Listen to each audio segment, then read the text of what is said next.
And we're back to the moon. Welcome, guys. And we've got a very special guest on this episode. Newer investor to the Astroflipping community, but she has been hitting the community and taking it by storm. Based out of Dallas, Texas, I had an opportunity to meet her when she had first joined the community, and I have so amazed by what she's been able to do in connecting with people and squatting up and getting loud and really making herself known, not only to the Astro community, but to people out there doing deals. She's out of Dallas, Texas, guys. And if you want to do business with her, you're going to be able to now. Puja, welcome to the moon. We are so happy to have you on here. How are you today? I'm fantastic. Thank you, Jamil. Thank you for having me on here. I'm really honored, and it's a pleasure to be here. Awesome. Well, Puja, I would love to know. I think you and I probably share some commonalities just from our heritage. You're Indian, I'm Indian. And so we don't tend to find ourselves as real estate investors a lot. For me, people know, if they don't know, you'll find out right now. My family, my parents wanted me to be a doctor. And so I'm supposed to be Dr. Damji, but instead I'm sitting here on a podcast talking about wholesaling real estate, which was not on my mom and dad's original life plan for me. So how the heck did you get to being a real estate investor? Tell us all about it. So my background is architecture and interior design. And right out of college, I found the perfect small business firm to grow with and, get a little bit of experience in hospitality and multifamily design. And so I was doing that for the last 7 years. And the beginning of this year is when I jumped fully into real estate investing. That was something completely new. And my path went directly to wholesaling. And so that's definitely not known in our community very well. And so It was an interesting choice, to say the least. I think it's funny that you're an architect, because I heard, growing up, be a doctor, be a lawyer, be an accountant, or architect. Architect was actually, engineer was in there, architect was in there. So you did kind of fall into the categories of like prestigious jobs. And so congratulations on being an architect. I actually would love to be an architect. I find architecture just fascinating. And I think the way that your guys' minds work is incredible. But what about architecture made you leave it? Because that's still in the gamut of real estate and creation. So was it just not for you? Like why did you leave? So at Freight, I love the design community and architecture in general, but I just felt like, especially during COVID, when I took time to really do some self-reflection, wanted to strive a little larger and for bigger goals. And so that led me down the path of real estate, and looking into real estate as investing, found bigger pockets, listened to a lot of Steve Trang's podcast. I read a lot of books, and that just kind of triggered something in my mind of the difference between working a W-2 job and entrepreneurship. And getting a business in real estate investing was something that I was just very passionate about building and doing. And so that's kind of where that started. And honestly, it just one after another led me to you. And so coming to making it full circle of starting something new, different. Yeah. So how did you find me? Was it like some dumb ad, or what was it specifically that said, hey, yeah, this guy looks like somebody I'd want to learn from? It was a genie ad on Instagram. Oh my God. It's like, it's one of those things I don't know that I'll ever live down. I cringe looking at it today, but I'm like, what a beautiful ad, because it attracted so many people to our community. And, it still is the essence of who I am as a person. I love laughing, joking, having fun, being playful, but I'm, ultimately serious about what we can create in our minds and in our hearts. And it's akin to being a genie. Like, we all are genies of ourselves, and we can all make everything that we want in our life be a reality by tuning in our thought patterns, our belief systems, and then taking action towards that. So the genie ad gets you into the Astro program, right? And you come out the gate swinging. Tell me a little bit about your first initial, steps. How did it feel, and was it super foreign to you? And what was your first, I guess, lead generation experience is like. Yeah, for sure. So I'll backtrack a little bit. So as I was in at the beginning of the year in design, I transitioned to real estate investing full time, and that's when everything went bonkers. I had no idea what I was doing. Honestly, I had went through YouTube University for about 2 years, but at the end of it, I realized I wasn't actually taking the money making actions. So just realizing I went direct to seller, realized that process would take a very long time to start building that pipeline. And then I really was struggling. So I knew I needed help, and the genie really did come into my life and saved me, gave me some clear direction of, how to actually take the right actions and connect the dots to make it happen. And that's where my first few transactions came from. Amazing. And this like proof of concept is such an incredible opportunity for us as people, right? And I think that it's necessary for any of you guys watching right now that are like, man, this just all sounds so great. And, I've been doing this and I've been doing that. And I've been, cold calling homeowners, and I've been out there door knocking, and I've been putting out bandit signs, and I've really been trying to take the action. I'm not a lazy person. I'm not a negative thinker. I have the right ingredients to be great. I feel great. I think great. I take action. I'm a true doer. And I know that you're not watching this podcast if you're not that style, if you're not that person. So to all of you tuning in right now, I want you to take notes. Puja, walk us through your first deal. How did it happen? How long did it take, and what was the ultimate result? So my first deal was in my hometown of Sweetwater, Texas, which is the population of basically zero. So you bought and sold the deal to yourself? No, but it was a good opportunity to learn a lot because it was direct to seller. I think I was outreaching for maybe 2 to 3 weeks, and had a property come up that the seller needed to sell, and so was able to get it under contract. And then through the course, I really learned a key factor in that, and so had a disposition wholesaler take the property to the end buyer. So that is how the first deal happened.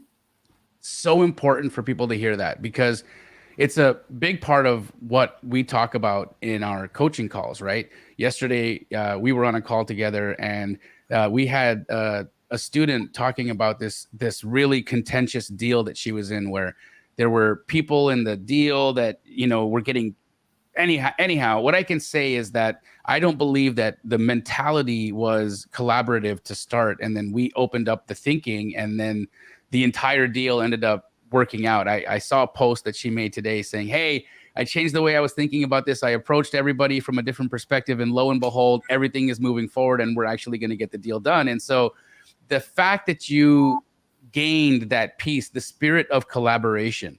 So many wholesalers get started in this business, and they feel like they've got to hoard.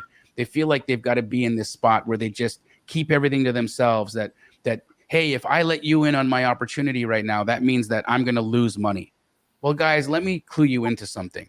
The reason why my business Keegley was even formed was because of the number of canceled contracts that we were finding was happening out there in the space. You see, right now, especially in the market that we're talking about, we're moving in a down market, and it's very difficult to find ready, willing, and able buyers that will pull the trigger and take a chance on a great opportunity. You got to be able to find those people. And you may not be able to have the time, especially if you're focusing as an acquisition wholesaler, to go out and find those buyers. So plugging into people whose job it is, whose entire livelihood depends on the relationships that they're building with buyers, brings to you so many opportunities to connect the dots on your deals and ultimately lead to a check. So Puja, what did that first deal look like? I know you shared it with somebody, but what was the ultimate result? How much did you make? Oh, absolutely. Just to build upon that, it definitely, I wouldn't have been able to find a buyer if I didn't collaborate and find someone who had these relationships in Texas, because Texas is huge. But just having that relationship with the other wholesaler and them able to bring the buyer is huge. That's 50% of it. But yeah, the deal looked like I made 10K from the deal, and the disposition wholesaler made 5K. Amazing. So $10,000 proof of concept. You must have been like, this is great. Now I got to do it again and again and again and again, right? So how have you built upon that? What does the situation look like for you in your business today? So since I've continued the direct to seller in the rural market, however, I've transitioned full time to focus on DFW. And so that's agent outreach and through Privy, finding deals Awesome. on Privy. Incredible software, guys. If you still haven't checked out Privy, go to the website runprivy.com. Runprivy.com. You can learn all about how we're finding great opportunities and wholesaling them. Have you done a deal using Privy yet? I had one under contract last week. We weren't able to connect the buyer, so we're working on Still working on it. Still working on it. But so many people have had an incredible result with it, getting their first deal and multiple deals done. How's the agent outreach approach been working out for you? Oh, it's great. It's talking to agents it's wonderful. Building those starting to build those relationships after following up multiple times. That's where I'm getting more of the success. Amazing. And would you say that having conversations with these agents is dramatically different from calling homeowners at dinner time and asking if they have interest in selling their house? Oh, for sure. The amount of times I got hung up on by a seller is already is so drastically different than talking to an agent. Do you get hung up on talking to realtors? No. No. Right. So there's no abuse, there's no hanging up. It's a completely different scenario, right? And you're actually calling people who are in the business of wanting to be called to talk about real estate. Think about that, guys. How life-changing is that? Imagine if you woke up every single day and the lead generation that you did was actually kind. Imagine if the lead generation that you did was actually additive to the person's life that you were talking to. Imagine if you were able to bring a solution to the person on the other line there that actually helped them make money and you make money. These are the techniques that we're talking about. This is what we actually do in Astroflipping. And so I encourage you, if you are in the world of YouTube University right now and you're looking at a list and you just got off the phone with somebody who told you how to bend your body and to do things to yourself that probably wouldn't be physically possible. If you are looking at life right now through that lens, you absolutely want to turn the dial and adjust what you're doing. So, Puja, your business today, are you going to remain a one-man shop, a one-woman shop? Are you looking to expand? And what does that expansion look like if it is on the horizon for you? For now, it's just me. Definitely in the future, looking to scale. Right now, I do have 2 fix and flips going on as well. Wow, cool. Yeah. So talk about that. How did you decide to get into fixing and flipping? It just kind of came along with the process of finding deals. I found opportunities that were too good to pass on, and so was able to purchase that and take the projects on with my dad. And so working on managing both of those and still running the wholesaling as well. How fun. So now you get to bring your dad into the business. What's his role? Is he a project manager? So my dad's been in hospitality and real estate for 20 years now. And wow. So I was blessed and fortunate to learn from him and being exposed to a lot of the stuff that he's teaching me, still continues to teach me. So yeah, it's exciting to get to the opportunity to work with him again and move forward with that. What does your dad think about his little girl coming into the business? I'm sure he's very proud. I would be. I think that, for me, I have 2 little girls, and if either of them expressed interest to say I'd want to be in real estate and I want to be like my dad or do stuff like my dad does, I would be just actually on the moon about it because it's as a parent, it's one of those things that we all hope, right? We all hope our kids think we're cool. We all hope that our kids kind of follow in our footsteps, if our footsteps are good steps. And so I think it's really neat that you have an opportunity right now to work with your dad and to get out there and do things, develop properties, improve neighborhoods, improve opportunities for people to have beautiful homes to live in. So all of that is great. So you're fixing and flipping right now. You're running your wholesale operation. Things are looking good. Is there anything that's getting you super excited that's on the horizon? Just honestly, wholesaling in general. I'm so passionate about it. Finding, opportunities and the potential in houses and helping other investors find deals. It's just so fun. Every day is fun. It's super fun, right? Like you can get up and feel like today is going to be different from yesterday, but I can wake up and make $10,000 today, and I can't do that in very many things in life, right? And so it really is one of the most rewarding, not only financially, but spiritually, and just in terms of what we can accomplish and what we can do for the communities that we live in. And so I'm sure there's people that are watching this right now that are thinking, Puja is cool as F. I want to work with her. I want to do deals with her. How the hell can I find you? We see your number on the screen. Puja, could people just reach out to you and send you a text message and do business with you? Absolutely. The number is 325-320-1917, and my IG is up there too. It's PSP 9793. I'd love Guys, to. yes, reach out to Puja. Make sure you do business with her because she is cool. She knows what she's talking about. She's got an eye for design, and she would love to connect the dots and do deals with you. If anybody watching this podcast right now got some value out of this, do us a favor and hit the like button, subscribe to this page, and share it with somebody. There are people out there right now suffering at a W-2 job, chained to their desk, completely despaired, wondering how things could get different. Well, there is a way to get different, guys, and it's called wholesaling real estate, and we can show you exactly how to do it. Puja, it is such a blessing to have you be here. I'm proud of you.